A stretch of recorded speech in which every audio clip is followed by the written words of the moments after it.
तो hello student, कैसे हो? आई होप बहुत अच्छे होंगे। तो पिछली क्लास में हम पार्ट वन में दिल्ली सल्तनत के बारे में बात कर रहे थे, जिनमें दिल्ली सल्तनत पर शासन करने वाले दो वंशों के बारे में पढ़ चुके हैं। अगर आप इससे पहले या वीडियो देखने से पहले अगर पार्ट वन नहीं देखें तो पहले जाके पार्ट वन आई गेस में पार्ट वन देखो, ताकि पार्ट टू तुमको बहुत अच्छे से समझ आए, और पार्ट वन का लिंक तुमको डिस्क्रिप्शन में मिल जाएगा। और आज के सेशन में हम पार्ट टू में थर्ड, फोर और फाइव डायनेस्टी के बारे में बात करने वाले, यानी तीसरे, चौथे और पाँचवें वंश के बारे में बात करने वाले हैं। और यहाँ पे मैं डिटेल में कुछ भी नहीं पढ़ाने वाला हूँ। मैं जो पढ़ाऊँगा वो ओनली फॉर VVI ऑब्जेक्टिव के लिए होगा, और यहाँ से आपको पूरे ऑब्जेक्टिव के जितने बेसिस क्वेश्चन पूछे जाते हैं वो पूरे क्वेश्चन आपसे बन जाएगा। तो आई होप यहाँ पे डिटेल टॉपिक पढ़ने के लिए ना आए। अगर आप क्वेश्चन बेसिस क्वेश्चन बनाने के लिए आए हैं, ताकि आप अगर चाहते हैं वीडियो देख के पूरा क्वेश्चन हमको बन जाए, तो वीडियो को बिना स्किप किए शुरू से अंत तक देखो। मुझे उम्मीद है कि यह वीडियो शुरू से अंत तक देखने के बाद पूरा आपको बन जाएगा, क्योंकि आप यहाँ पे जितने भी VVI पॉइंट है वह सभी को नोट किया गया है। तो चलो मैं वीडियो को शुरू करता हूँ। जैसा कि आपको पता है, पिछली क्लास में हम दो वंश के बारे में पढ़ चुके हैं जो पार्ट वन में दिया गया है। और इस क्लास में जिसके बारे में हम बात करेंगे वो है थर्ड डायनेस्टी, तुगलक वंश। तो पहले तो याद रखना है तुगलक, और हम यह पूरे लिख के आया हूँ ताकि वीडियो लंबा ना हो जाए। पार्ट वन में वीडियो बहुत लंबा हो गया था, इसलिए मैं पूरे आज लिख के आया हूँ ताकि वीडियो लंबा नहीं ज़्यादा हो। तो तुगलक वंश जो है, तो सबसे पहले तो याद रखना है कि तुगलक वंश का शासनकाल कब से कब तक था। तुगलक वंश 1320 ईस्वी से 1414 तक शासन किया था दिल्ली सल्तनत के अंदर। 1320 से 1414 तक। और यह लार्जेस्ट अवधि था, यानी सबसे बड़ा अवधि था दिल्ली सल्तनत पर किसी वंश के द्वारा शासन किया गया समय में सबसे लॉन्गेस्ट यही था। और इसका स्थापक वो गयासुद्दीन तुगलक था। इसका स्थापक जो था वो गयासुद्दीन तुगलक था। आई गेस आपको सही से दिख रहा होगा। तो इसका स्थापक जो था गयासुद्दीन तुगलक था, जिसका एक्चुअल नाम, ये भी कितने बार क्वेश्चन ऑब्जेक्टिव में पूछ दिया जाता है कि एक्चुअल नाम क्या था। कीड़ा कितना होता है लाइट पे, शाम है लाइट पे कीड़ा होता है। तो देखो एक्चुअल नाम भी कितने बार पूछा जाता है कि गयासुद्दीन तुगलक का एक्चुअल नाम क्या था। तो इसका एक्चुअल नाम जो था वो गाजी मलिक था। एक्चुअल नाम गाजी मलिक था। और इन्होंने उपाधि जो धारण किया था वो मलिक उल गाजी का उपाधि धारण किया था। दिल्ली सल्तनत के अंदर शासन करने के समय में इन्होंने मलिक उल गाजी का जो उपाधि होता है वो उन्होंने धारण किया था। और सबसे पहले इन्हीं ने, गयासुद्दीन तुगलक ने, नहरों का निर्माण करवाना दिल्ली सल्तनत के अंदर शुरुआत किया था। और इसका जो नेक्स्ट उत्तराधिकारी आया उसका नाम था मोहम्मद बिन तुगलक। तो इसका जो नेक्स्ट उत्तराधिकारी इसका था वो था मोहम्मद बिन तुगलक, जिन्होंने 1320 ईस्वी से 1325 ईस्वी से 1351 ईस्वी तक दिल्ली सल्तनत के अंदर शासन किया था। 1325 ईस्वी से 1351 ईस्वी तक दिल्ली सल्तनत के अंदर शासन किया था। और याद रखना है कि 1325 ईस्वी में एवं बतूता यह इतिहासकार था जो बहुत फेमस है। और यह क्वेश्चन आई गेस सब बार पूछा जाता है कि एवं बतूता भारत आया था किसके शासनकाल में। तो पहले तो याद रखना, मोहम्मद बिन तुगलक के शासनकाल में एवं बतूता भारत आया था। और वो कब आया था? 1325 ईस्वी में। 1325 ईस्वी में। और 8 सालों तक इन्होंने इसे गाजी में रखा गया मोहम्मद बिन तुगलक के द्वारा।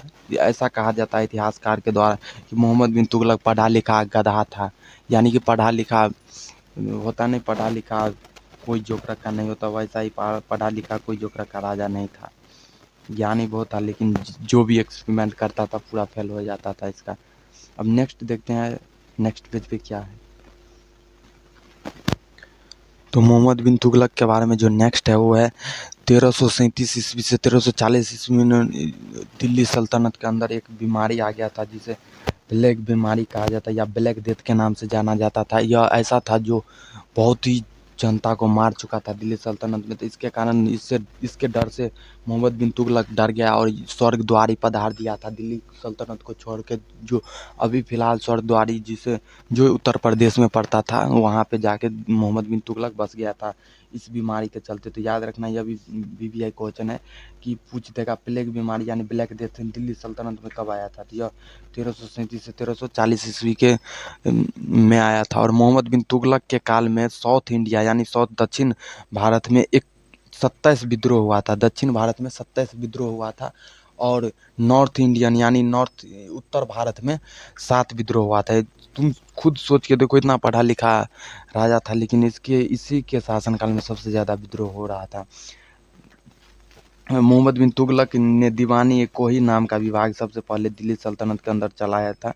यह काज बहुत अच्छा किया था। दीवानी कोही नाम का विभाग चलाया था जो दिल्ली सल्तनत के अंदर नहरों का निर्माण, सिंचाई विचाई का काम करता था।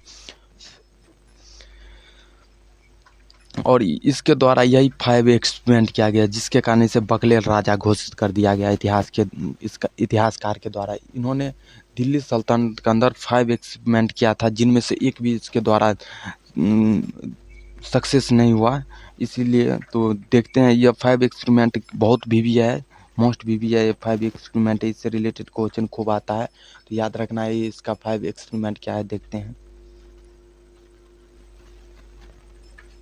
तो इसके 5 एक्सपेरिमेंट में जो यानी फर्स्ट आता है वो है दोआब क्षेत्र में टैक्स को बढ़ाना। जहाँ दो या फिर जहाँ नहरों या नदियों के समीप जो नगर बसा था, या फिर 2 नदियों के समीप जो राज्य था, उसके अंतर्गत टैक्स को बढ़ाना, यह इसका सबसे बड़ा गलती था, जिसके कारण यहाँ पर जो भी अर्थव्यवस्था था वह बिगड़ गया और वहाँ से लोगों ने पलायन करना शुरू कर दिया।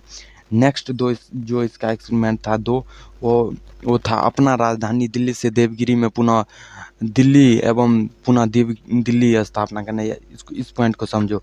इन्होंने अपना राजधानी दिल्ली से तो पहले देवगिरी बनाया और फिर पुनः देवगिरी से दिल्ली बना लिया। यह सोचो तुम कितना गधा बड़ा काज किया। दिल्ली था तो दिल्ली से देवगिरी कर लिया और देवगिरी से पुनः फिर दिल्ली कर लिया। और एक पॉइंट यहाँ से याद रखना है कि देवगिरी को अगर पूछा जाए कि देवगिरी को बदल के क्या बना दिया गया, तो देवगिरी को बदल के दौलताबाद बना दिया गया था। और नेक्स्ट थर्ड एक्सपेरिमेंट जो इसके द्वारा था वो संकेतिका मुद्रा की शुरुआत था। संकेतिका मुद्रा यानी ब्रॉन्ज मुद्रा के जब वहाँ पे चांदी की आवश्यकता ज़्यादा होने लगी और चांदी कम हो गया, तो उन्होंने सांकेतिक मुद्रा की शुरुआत कर दिया। और यह भी इसके द्वारा सक्सेस नहीं रहा, यह भी फेल हो गया। और डी में जो था वो था खुरासान अभियान में भी सफलता। खुरासान अभियान शुरुआत किया और इसमें भी इसको सफलता नहीं मिला और इसमें भी यह पुनः भी सफल रह गया। और 5वां एक्सपेरिमेंट जो इसके द्वारा किया गया वो 5वां एक्सपेरिमेंट था कराची अभियान। कराची अभियान की भी सफलता। कराची अभियान इसके द्वारा चालू किया गया और उसमें भी इसको सफलता नहीं मिला। और अंत इसकी 1351 ईस्वी में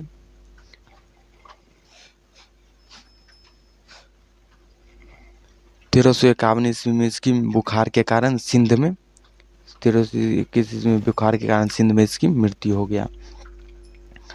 अब नेक्स्ट जो दिल्ली सल्तनत के अंदर उत्तराधिकारी आया वो था फिरोज शाह तुगलक जी, जिन्होंने 1351 से 1388 तक शासन किया। तो दिल्ली सल्तनत के अंदर जो नेक्स्ट उत्तराधिकारी हुआ वो था फिरोज शाह तुगलक, जो 1351 से 1388 तक दिल्ली सल्तनत के अंदर शासन किया था। 1351 से 1388 तक शासन किया था और इसके द्वारा 6 शहरों को बसाया गया था। दिल्ली के अंदर इन्होंने 6 शहरों को बसाया और इन्होंने ब्राह्मणों पर पुनः जजिया कर लगा दिया था। याद रखना, अगर क्वेश्चन पूछ दिया जाए कि ब्राह्मणों पर पुनः जजिया किसके द्वारा दिल्ली सल्तनत में लगा दिया गया था, तो याद रखना ब्राह्मणों पर पुनः जजिया का प्रथा था जो फिरोज शाह तुगलक के द्वारा लगाया था। और जजिया एक तरह का आयकर व्यवस्था था जो गैर मुसलमानों से अर्जित किया जाता था। जो मुसलमान नहीं स्वीकार करता था मुस्लिम धर्म, उससे अर्जित किया जाता था। और इन्होंने सती प्रथा की अंत कर दिया। याद रखना, दिल्ली में सती प्रथा के अंत फिरोज शाह तुगलक के द्वारा कर दिया गया था। और फिरोज शाह तुगलक गुम्बद के निर्माण में बहुत शौक रखता था। इन्होंने गुम्बद का निर्माण भी खूब दिल्ली सल्तनत के अंदर करवाया था। तो और याद रखना, कुतुब मीनार का पांचवा मंदिर, कुतुब मीनार का पांचवा, फोर्थ का तो अलाउद्दीन खिलजी किया था, लेकिन पांचवा मंदिर का निर्माण पुनः फिरोज शाह तुगलक के द्वारा ही करवाया गया था।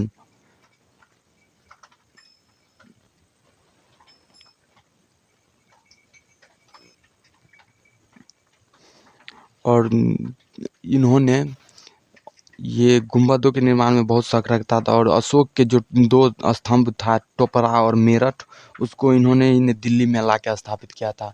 अशोक के 2 स्तंभ टोपरा और मेरठ को इन्होंने ही दिल्ली में लाकर स्थापित किया था।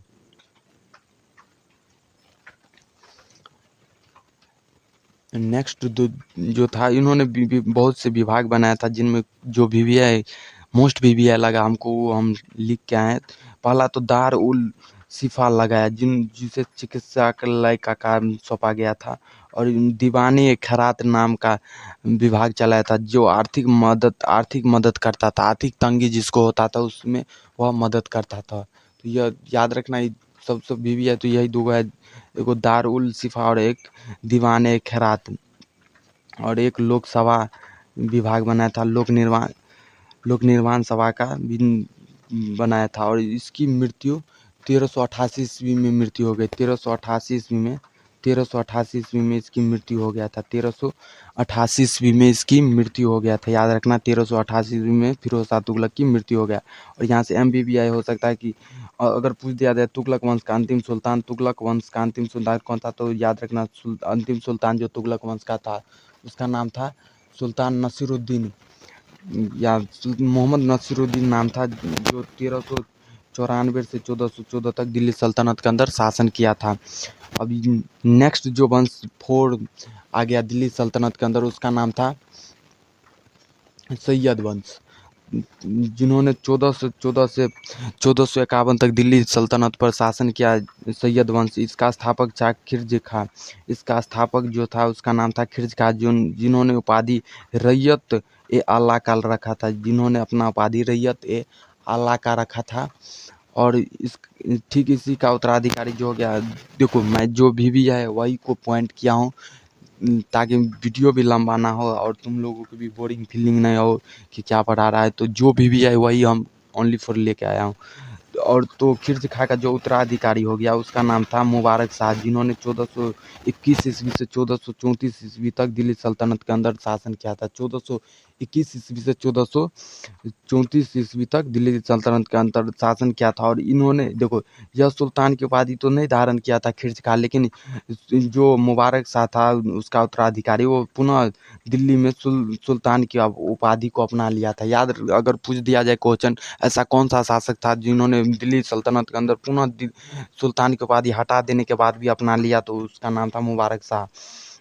उपाधि की धारण कर लिया। और जो मुबारक शाह का उत्तराधिकारी हुआ, याद रखना, जो मुबारक शाह का उत्तराधिकारी हुआ उसका नाम था मोहम्मद शाह, जो 1434 से 1445 तक शासन किया। 1434 से 45 तक शासन किया। और इन्होंने बहलोल नामक एक व्यक्ति को अपना पुत्र घोषित कर दिया था। बहलोल नामक एक व्यक्ति था जिसको इन्होंने अपना पुत्र घोषित कर दिया था। और अंतिम शासक अलाउद्दीन आलम रहा। अगर पूछ दिया जाए सैयद वंश का अंतिम शासक कौन था, तो याद रखना अंतिम शासक अलाउद्दीन आलम शाह था, जो 1445 से 1451 तक दिल्ली सल्तनत पर शासन किया था। तो अब ओनली फॉर एक वंश रहा जो बहलोल लोदी ने बसाया। नेक्स्ट टाइम आके वह वंश है लोदी वंश। तो हम देखते हैं लोदी वंश के बारे में क्या क्या वीवीआई पॉइंट हो सकता है। लोदी वंश के जो नेक्स्ट शासक हुआ बहलोल लोदी के द्वारा जो बसाया गया, वो 1451 से 1526 तक शासन किया दिल्ली सल्तनत के अंदर। 1451 से 1526 तक शासन किया। और यही वंश दिल्ली सल्तनत का अंतिम वंश भी था। और इसके अंदर इसका स्थापक जो था बहलोल लोधी था। अभी हम खुद बताएं कि इसका जो संस्थापक था वो बहलोल लोधी था, जो 1451 से 1489 तक शासन किया। 1451 से 1489 तक शासन किया। 1451 से 1489 तक शासन किया। स्थापक जो था लोधी वंश का वो बहलोल लोधी था, जो 1451 से 1489 तक शासन किया। और ठीक इसका उत्तराधिकारी जो, और यह याद रखना अगर पूछ दिया जाए दिल्ली सल्तनत के अंदर सबसे अधिक समय तक शासन करने वाला कौन सा शासक था, तो उसका नाम था बहलोल लोधी, जो बहुत अधिक समय तक दिल्ली सल्तनत के अंदर शासन किया था। और इसका जो उत्तराधिकारी हुआ वो सिकंदर लोधी हुआ। इसका उत्तराधिकारी जो हुआ वो सिकंदर लोधी हुआ, जिन्होंने 1889 सॉरी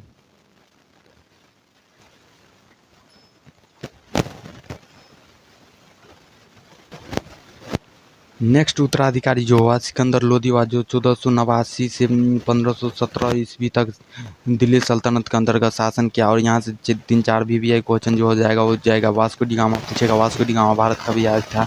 वास्को डी गामा 1458 ईस्वी में भारत आया था। और वो पूछ दिया जाएगा वास्को डी गामा किसके शासन काल में भारत आया? तो Vasco D gamma Sikandar Lodhi के शासन काल में भारत आया था। और पूछ दिया जाएगा कि आगरा नगर की स्थापना किसने किया? तो सिकंदर लोधी ने आगरा नगर की स्थापना किया। पूछ दिया जाए आगरा नगर की स्थापना कब हुआ? तो 1504 ईस्वी में आगरा नगर की स्थापना हुआ। 1504 ईस्वी में आगरा नगर की स्थापना हुआ। दिल्ली से आगरा राजधानी स्थानांतरित कर लिया। सिकंदर लोधी था जो दिल्ली की राजधानी दिल्ली से आगरा स्थानांतरित कर लिया। और यही लास्ट कैपिटल ऑफ दिल्ली सल्तनत था। दिल्ली सल्तनत का यही लास्ट कैपिटल हो गया, क्योंकि इसके बाद दिल्ली सल्तनत में इन वंशों का खत्म हो गया। नेक्स्ट जो था भूमि मापने के लिए सिकंदर लोधी के द्वारा एक गज सिकंदरी दिया गया था। सिकंदर लोधी के द्वारा भूमि मापन के लिए एक गज सिकंदरी दिया गया था, जो गज 1 गज बराबर 30 इंच होता था। जो 1 गज बराबर 30 इंच होता था। और नेक्स्ट जो VVI क्वेश्चन होता है, यह क्वेश्चन हर एक बार पूछा जाता है। पूछेगा अंतिम सुल्तान इस वंश का, या फिर दिल्ली सल्तनत का अंतिम सुल्तान। दिल्ली सल्तनत का अंतिम जो सुल्तान था वो इब्राहिम लोधी था। दिल्ली सल्तनत या फिर लोधी वंश का ये अंतिम शासक जो था इब्राहिम लोधी था, जो 1517 से 1526 ईस्वी तक शासन किया था। 1517 से 1526 ईस्वी तक शासन किया। और 21 अप्रैल 1526 VVI लिख लो। 21 अप्रैल 1526 ईस्वी का पानीपत का फर्स्ट बैटल हुआ। पानीपत का फर्स्ट बैटल अगर पूछ दिया जाए क्वेश्चन कि पानीपत का फर्स्ट बैटल कब हुआ था, तो पानीपत का फर्स्ट बैटल जो था पानीपत का फर्स्ट बैटल 21 अप्रैल 1526 ईस्वी में हुआ था, जिसमें जो बाबर और इब्राहिम लोधी के बीच लड़ा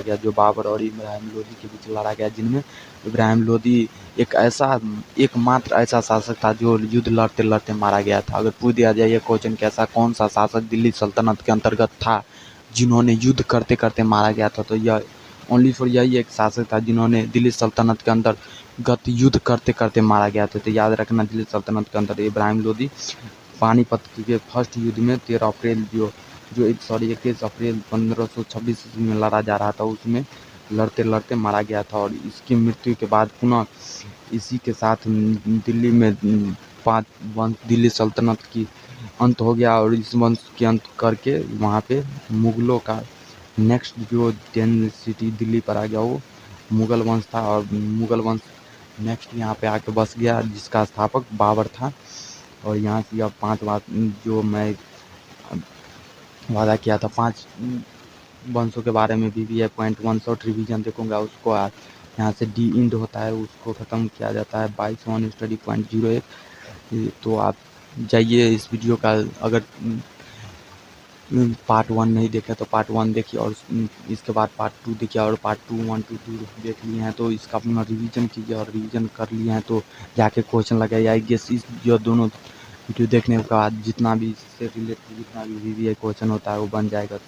और अगर इससे पहले अगर आप मेरे चैनल पर नए हैं तो चैनल को सब्सक्राइब कर दीजिएगा। 1 मार्च ट्रिक अपने दोस्तों में शेयर कीजिएगा जो फ़िलहाल अभी कंपटीशन का तैयारी कर रहा है, या फिर दिल्ली सल्तनत के बारे में जानना चाहता है, या दिल्ली सल्तनत उसके टॉपिक में है, तो उसको यह वीडियो ज़रूर शेयर करो। और एक नेक्स्ट कमेंट भी कर दो जो आपको यह वीडियो कैसा लगा।